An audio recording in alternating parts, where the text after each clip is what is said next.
மதுரை மாவட்டம் திருப்பரங்குன்றம் மலையில் மாசி பௌர்ணமியை முன்னிட்டு மக்களுடன் பாஜக மாநில தலைவர் நயினார் நாகேந்திரன் கிரிவலம் செல்கிறார்.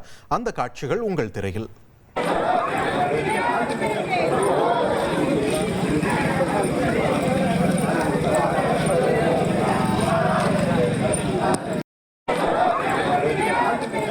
அவர்களால் நாட்டில் நல்லாட்சி வர வேண்டும் என்பதற்காகவும் நேற்று நடந்து முடிந்த மாநாடு நல்ல முறையில் நடந்து முடிந்ததற்காகவும் நாங்கள் இந்த கிரிவலத்தை இன்றைக்கு கிரிவலம் மற்ற பக்தர்கள் ஒவ்வொருவரும் எந்த எண்ணத்தில் வருகிறார்கள் என்று தெரியாது. ஆக ஆன்மீகம் செலுத்தவங்க வேண்டும். ஆன்மீகத்திற்கு எதிராக இருப்பவர்கள், சனாதன தர்மத்திற்கு எதிராக இருப்பவர்கள் ஆட்சிகள் அகற்றப்பட வேண்டும் என்பதற்காகவும் இந்த கிரிவலம். அது மட்டும் இல்லை, தீபம் ஏற்ற வேண்டும். நீதிமன்ற தீர்ப்பை இந்த அரசாங்கம் மதிக்க வேண்டும்.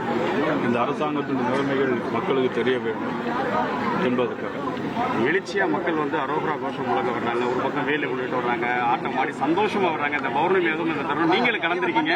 முதல் பிரதமர் நேற்று தரிசனம் பண்ணிட்டு போயிருக்காரு. சாஷ்டாங்கமா முருகன் முன்னாடி தரிசனம் பண்ணிட்டு போயிருக்காரு. பிரதமர் எந்த ஊருக்கு எங்க போனாலும் கோயிலுக்கு போய் கும்பிடுறது வழக்கம். அதனுடைய அடிப்படையில் நேற்று திருப்பரங்குன்றத்துக்கு வந்தாங்க. இயற்கையாகவே இன்னைக்கு எல்லாமே நடக்கும். வருகிற கார்த்திகையில தீபம் ஏற்றப்படும்.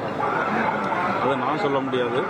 குறிப்பா பிரதமர் எங்க போனாலும் தமிழர்கள் குறித்து பேசிக்கிட்டு தமிழ் கடவுள் முருகப்பெருமான நேற்று வணங்கிட்டு போயிருக்காரு. இது எப்படி வாங்குறீங்க? அது உண்மைதான். மலேசியாவுக்கு போகும்போது கூட எங்கள் நாட்டில் தமிழ் மொழி, தமிழ் கலாச்சாரம், தமிழ்நாடு 5000 ஆண்டுகளுக்கு முன்பாக உள்ளது என்று அவர் சொல்லுவார். அதே மாதிரி திருக்குறளை 23 மொழிகளில் மொழிபெயர்க்கிறார். பனாரஸ் உங்கள் தந்திவன் தொலைக்காட்சியில் காதலும் கலகலப்பும் நிறைந்த ஒரு புத்தம் புதிய ஃபேண்டசி தொடர் ராஜா ராணி தினமும் இரவு 8 மணிக்கு.